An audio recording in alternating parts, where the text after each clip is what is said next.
Dans la première partie, Aïcha a refusé les avances de son professeur Monsieur Ogo. Celui-ci a par la suite fait de sa scolarité un enfer au point de la faire exclure de l'établissement. Aïcha est rentrée en larmes chez elle. Dans cette seconde partie, nous allons voir comment Aïcha s'est vengée et comment Monsieur Ogo a payé cher de ses actes. Elle vit les yeux rouges et gonflés de sa fille. Elle comprit qu'un malheur venait de frapper. Aïcha, murmura-t-elle, sa voix tremblante d'inquiétude. Qu'est-ce qui s'est passé? Pourquoi tu as tes affaires? Aïcha s'effondra.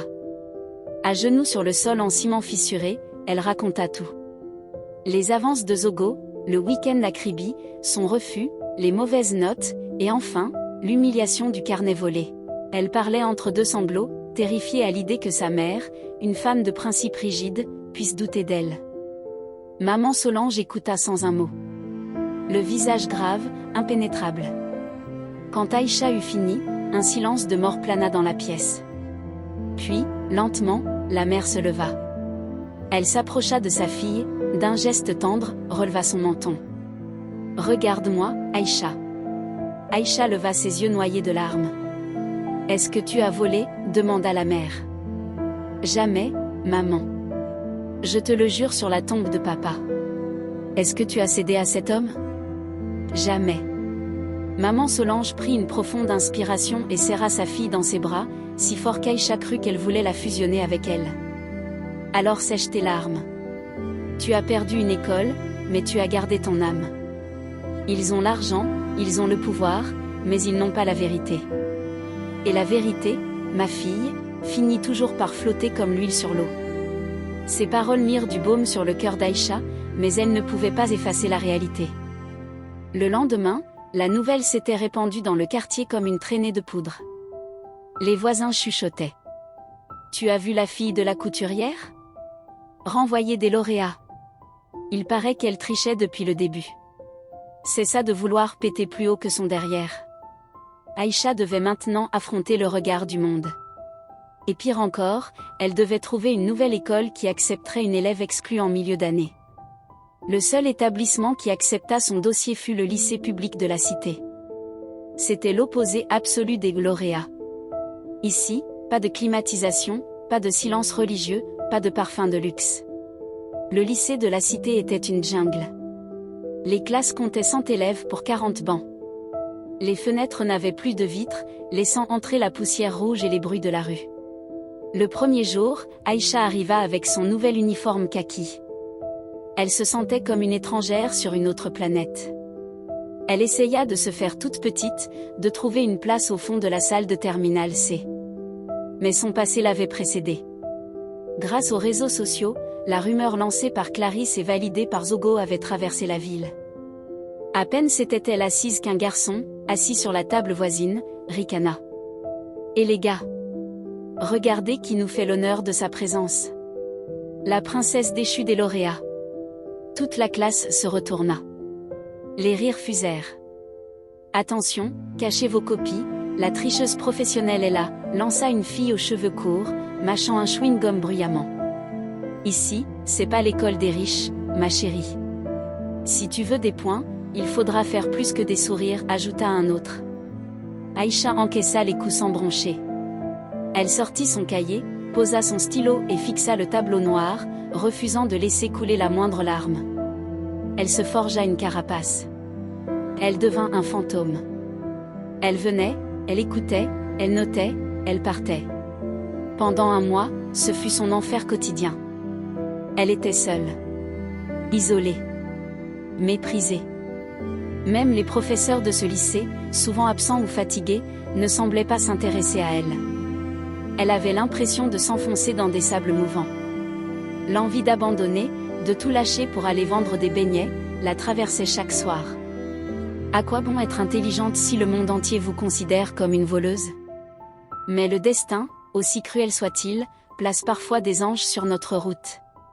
L'ange d'Aïcha ne ressemblait pas à un ange. Il ressemblait à un vieux grand-père fatigué. C'était Monsieur Nguema, le professeur de mathématiques du lycée public. Contrairement à Zogo et ses costumes italiens, Nguema portait une veste élimée au coude et des chaussures poussiéreuses. Il parlait doucement, et dans le brouhaha de la classe de 100 élèves, personne ne l'écoutait vraiment. Les élèves dormaient, discutaient ou jouaient sur leur téléphone. Un matin, Monsieur Nguema écrivit au tableau une intégrale complexe, un problème tiré des annales des Olympiades internationales. « Qui peut résoudre ceci ?» demanda-t-il à la foule indifférente. Silence. Quelques rires. Personne ? C'est pourtant la clé de la beauté du monde, insista le vieil homme, un peu triste. Au fond de la salle, une main se leva timidement. C'était Aïcha. Les élèves ricanèrent. Vas-y la tricheuse. Montre-nous tes antisèches. Monsieur Nguema plissa les yeux derrière ses lunettes épaisses. Viens au tableau, mon enfant. Aïcha s'avança sous les colibets. Elle prit la craie. Ses mains ne tremblaient pas. Devant les chiffres, elle était chez elle. En 2 minutes, le tableau fut rempli d'une démonstration limpide, élégante, parfaite. Elle posa la craie et se retourna. La classe s'était tue. Mais ce n'était pas le silence de la honte, c'était celui de la stupeur. Monsieur Nguema s'approcha du tableau, vérifia chaque ligne. Il se tourna vers Aïcha, et pour la première fois depuis son arrivée, quelqu'un la regarda avec respect. « Comment t'appelles-tu » ? « Aïcha, monsieur. »« Aïcha. On m'a dit beaucoup de mal de toi. On m'a dit que tu étais une tricheuse renvoyée d'une école de riches. » Aïcha baissa la tête. « Mais, continua le vieux professeur en haussant la voix, on ne triche pas avec ce genre d'équation. On ne peut pas feindre un tel raisonnement. Tu as un don, Aïcha. Un don rare. » À la fin du cours, Nguema la retint. « J'ai entendu parler de ton histoire avec Monsieur Ogo, dit-il doucement. » Aïcha se figea. « Vous le connaissez ? » Hélas, oui. Nous avons étudié ensemble il y a longtemps. Il a choisi la politique et l'argent, j'ai choisi les saignements. Je sais de quoi il est capable. Le vieux professeur fouilla dans son cartable et en sortit une fiche froissée. Dans 2 mois, c'est le concours national des jeunes génies. Le gagnant reçoit une bourse intégrale pour l'université de son choix, au Canada ou en France. Le cœur d'Aïcha rata un battement. C'était son rêve qui ressuscitait. Mais monsieur, je suis exclu. Je n'ai plus de dossier. Le concours est ouvert aux candidats libres, sourit Nguema. Mais il y a un problème. Le président du jury, c'est Zogo. Aïcha sentit le sang se glacer dans ses veines. Zogo. Encore lui. Il était partout. Il ne me laissera jamais gagner, monsieur. Il me détruira encore. Nguema posa sa main calleuse sur l'épaule de la jeune fille. Alors ne lui laisse pas le choix. Sois tellement brillante, tellement indiscutable, qu'il ne pourra pas t'ignorer sans se ridiculiser devant le pays entier. C'est risqué. Si tu échoues, il t'humiliera publiquement. Mais si tu réussis, tu tiens ta vengeance. Aïcha rentra chez elle ce soir-là avec la fiche d'inscription. Elle regarda sa mère dormir, épuisée. Elle repensa au sourire narquois de Zogo, aux moqueries, à l'injustice. La peur était là, oui. Mais la rage était plus forte. Elle prit un stylo et remplit le formulaire. La guerre était déclarée. Les semaines qui suivirent furent un combat silencieux. Tandis que Monsieur Ogo parcourait les cocktails de la haute société, sûre de sa puissance, Aïcha, elle, vivait recluse.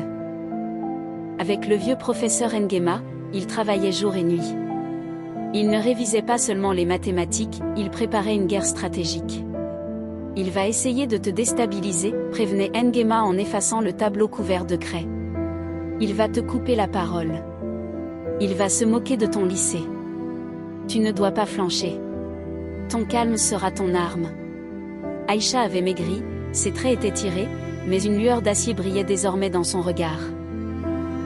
Le jour du grand concours national arriva. La salle du Palais des Congrès était pleine à craquer.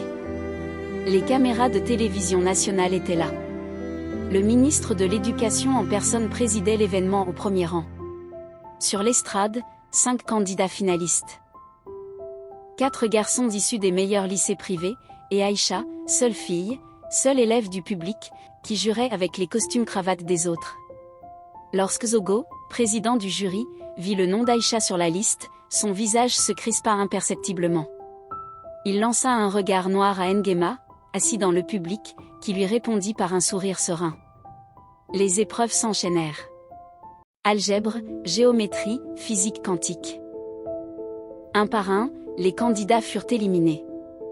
Il ne resta bientôt plus que 2 finalistes, le fils d'un riche banquier, et Aïcha. C'était le moment de l'oral final. Zogo se leva, prit le micro. Il savourait ce moment. Il allait l'écraser devant le pays entier.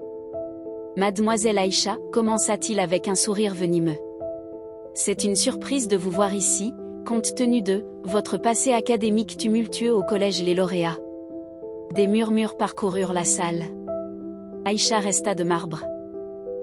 Pour cette question finale, continua Zogo, je vais vous poser un problème de probabilité appliquée. Si une personne ment et triche pour arriver au sommet, quelle est la probabilité qu'elle redescende aussi vite qu'elle est montée? La salle se figea. L'attaque était personnelle, brutale. Le ministre fronça les sourcils. Zogo enchaîna avec une équation d'une complexité inouïe, un problème qu'on ne donne même pas en université. Vous avez 1 minute. Aïcha ferma les yeux 2 secondes. Elle revit sa mère courbée sur sa machine. Elle revit la main de Zogo sur son épaule. Elle rouvrit les yeux. Elle s'approcha du tableau blanc. Sans hésiter, elle écrivit la solution. Pas celle que Zogo attendait. Une solution plus courte, plus brillante, irréfutable. Elle posa le feutre. La réponse est 0, Monsieur le Président. Car la vérité est une constante qui ne varie jamais. La salle explosa d'applaudissements. Même les autres jurés hochèrent la tête, impressionnés. Zogo devint écarlate. Il perdait le contrôle. Silence, hurla-t-il dans le micro. Cette démonstration est suspecte. Je connais cette élève. C'est une tricheuse professionnelle. Je demande sa disqualification immédiate. Il se tourna vers le ministre. Monsieur le ministre, je ne peux pas laisser une voleuse représenter notre pays. J'ai des preuves de son inconduite passée. La foule retenait son souffle. Aïcha allait tout perdre, encore une fois, à cause de la parole d'un homme puissant. Mais cette fois, Aïcha ne baissa pas la tête. Elle s'approcha du micro central. Monsieur le président du jury m'accuse de tricherie, dit-elle d'une voix claire qui traversa la salle. Il prétend que mon renvoi des lauréats était justifié. Mais puisqu'il parle de preuves, j'aimerais présenter la mienne. Zogo ricana. Quelle preuve? Une autre anti-sèche? Aïcha sortit un petit dictaphone noir de sa poche. C'était un vieux modèle, prêté par Monsieur Nguema. Le jour où j'ai été renvoyé, Monsieur Ogo m'a convoqué dans son bureau. Il pensait que j'étais seule. Mais j'avais appuyé sur enregistrer, point. Le visage de Zogo devint livide. Il se précipita pour lui arracher l'appareil, mais les agents de sécurité s'interposèrent. Aïcha approcha le dictaphone du micro. Elle appuya sur lecture. Un silence de cathédrale régna dans le palais des congrès. Puis, la voix de Zogo, reconnaissable entre mille, résonna, amplifiée par les enceintes géantes. Tu es une très belle jeune femme, Aïcha. Tu ne devrais pas gâcher tes atouts. Ce week-end, je vais à Kribi.